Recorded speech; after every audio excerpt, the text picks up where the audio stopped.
Vicky express में आपका स्वागत है। आज की कहानी है विक्रम बेताल की अंतिम कहानी, भिक्षु शांतशील की कथा। 24 बार लगातार प्रयास करने के बाद आखिरकार राजा विक्रमादित्य शव को शमशान ले जाने में कामयाब हो जाते हैं और बेताल शव को त्याग देता है। आगे जानिए क्या हुआ जब राजा विक्रमादित्य शव को लेकर योगी के पास पहुंचे। राजा विक्रमादित्य और उसके कंधे पर शव को देखकर योगी बहुत खुश हुआ। उसने खुशी जताते हुए राजा से कहा, हे राजन, आपने इस मुश्किल काम को करके ये साबित कर दिया कि आप सभी राजाओं में सबसे श्रेष्ठ हैं। ये कहते हुए उसने राजा के कंधे से शव को उतारा और उसे तंत्र साधना के लिए तैयार करने लगा। जब तंत्र साधना हो गई तो उसने राजा से कहा, हे राजन, अब आप इसे लेटकर प्रणाम करें। इतना सुनते ही राजा को बेताल की बात याद आ गई। उसने योगी को कहा, मुझे ऐसा करना नहीं आता, इसलिए आप मुझे पहले करके बता दें, फिर मैं ऐसा कर लूँगा। जैसे ही योगी प्रणाम करने के लिए झुका, राजा ने उसका सिर काट दिया। ये सब देखकर बेताल बहुत खुश हुआ और बोला, राजन, ये योगी विद्वानों का राजा बनना चाहता था, लेकिन अब तुम बनोगे विद्वानों के राजा।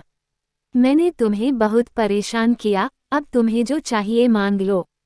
ये सुनते ही राजा ने बोला, अगर आप खुश हैं तो मैं यही चाहता हूँ कि आपने जो मुझे 24 कहानियाँ सुनाई हैं, उनके साथ यह 25वीं कहानी भी पूरी दुनिया में मशहूर हो जाए और हर कोई इन्हें आदर के साथ पढ़े।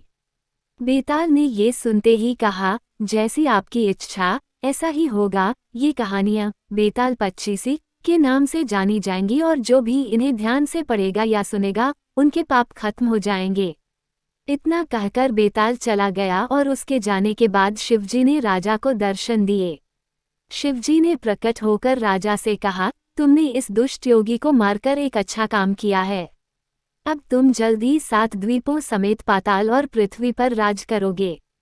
जब तुम्हारा इन सभी चीजों से मन भर जाए तो तुम मेरे पास चले आना। इतना कहकर शिवजी वहां से चले गए। इसके बाद राजा अपने नगर गए और वहां जब सबको राजा की वीरता के बारे में पता चला तो सभी ने राजा की प्रशंसा की और खुशियां मनाई। कुछ ही वक्त बाद राजा विक्रमादित्य धरती और पाताल के राजा बन गए। जब उनका मन भर गया तो वे भगवान शिवजी के पास चले गए। समाप्त। कहानी से सीख, बुराई की कभी जीत नहीं होती है। अगर व्यक्ति का मन साफ हो और उसमें धैर्य हो तो उसे हर जगह मान सम्मान मिलता है। सुनने के लिए धन्यवाद। मेरा चैनल सब्सक्राइब करें, लाइक और शेयर भी करें। धन्यवाद।